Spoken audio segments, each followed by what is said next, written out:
You know, we so often treat our inner world, our thoughts, our feelings, that core sense of who we are, like it's just random noise, like it's just something that happens to us. But today, in this explainer, we're going to explore a far more fascinating reality. We're going to look at how your attention is actively, literally constructing your inner life, moment by moment. It's not just some passive lens that you look through, it's a building tool. So we're going to break down the exact mechanics of attention from the ground up and really build a wholesome understanding of how your mind actually maps and molds your reality. So let me ask you this. Have you ever noticed how one tiny, seemingly insignificant thought can quietly hijack your entire mood? I mean, you could be having a perfectly fine Tuesday, and then, out of nowhere, you get a passing memory of an awkward email you sent 3 years ago, accidentally signing off "love you" to your boss or something. And suddenly, it just completely colors your entire day. We've absolutely all been there. But I want to reassure you right off the bat here. A spiraling mood like that, it's not a sign of a weak mind, not at all. What you're experiencing in those moments is simply the powerful mechanics of your attention at work. It's just taking a tiny signal and amplifying it until it drowns out everything else. You see, attention is the core system that tells your mind what actually matters. And here is a totally mind-bending fact for you. Neuroscientists estimate that our brains process somewhere around 11 million bits of sensory information every single second. 11 million. But our conscious minds, we can only handle about 40 or 50 of them. Think of it like walking down a super chaotic, bustling food street. There are dozens of stalls, a messy mix of sizzling sounds, people bumping into your shoulders, 100 different smells in the air. But suddenly, your focus just snaps to the one delicious scent of fresh pastries that feels most relevant to you right then. Attention works the exact same way. It selects, it amplifies, and it leaves absolutely everything else, the other 10,999,000 bits of data, completely in the background. It is the ultimate doorway between the outside world and your inner life. Okay, let's dive into how this comparison really plays out. On one side, you've got this deeply crowded outer world. At any given second, there's way more happening than you can consciously hold. There's sounds in the room, sensations in your own body, random worries popping up, plans for the future. But on the other side, we have your focused inner world, the one specific experience your mind decides to bring forward. A really great way to picture this is like a spotlight on a dark stage. The stage itself is packed with people, props, and motion, but the spotlight doesn't create the scene, it just dictates what you're seeing right now. Or honestly, think of a smartphone with 40 different apps open. You can't actively use them all at once, so the operating system brings just one to the front while the rest stay in the background, unseen but still draining battery. Attention is that spotlight. It's the gatekeeper organizing your whole conscious experience.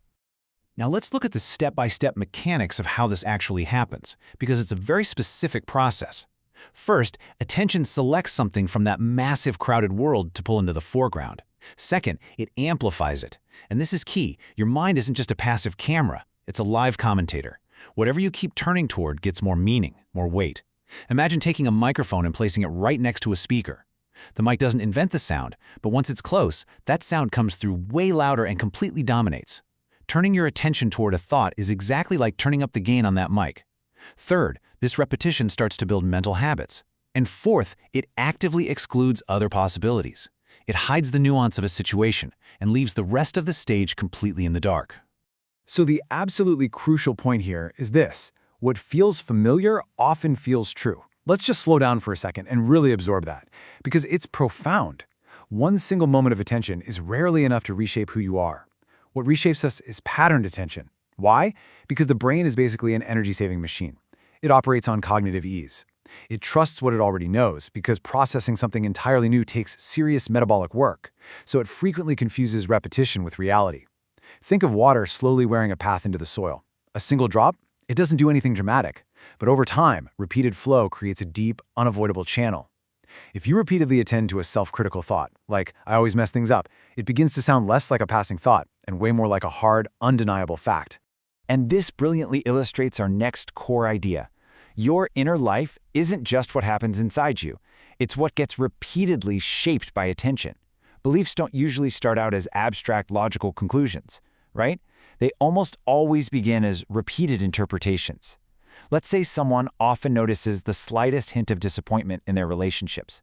Over time, because of what is specifically noticed and remembered and amplified, the mind builds a hardened belief. People always leave. This means our inner world isn't just random noise. It's a highly constructed pattern.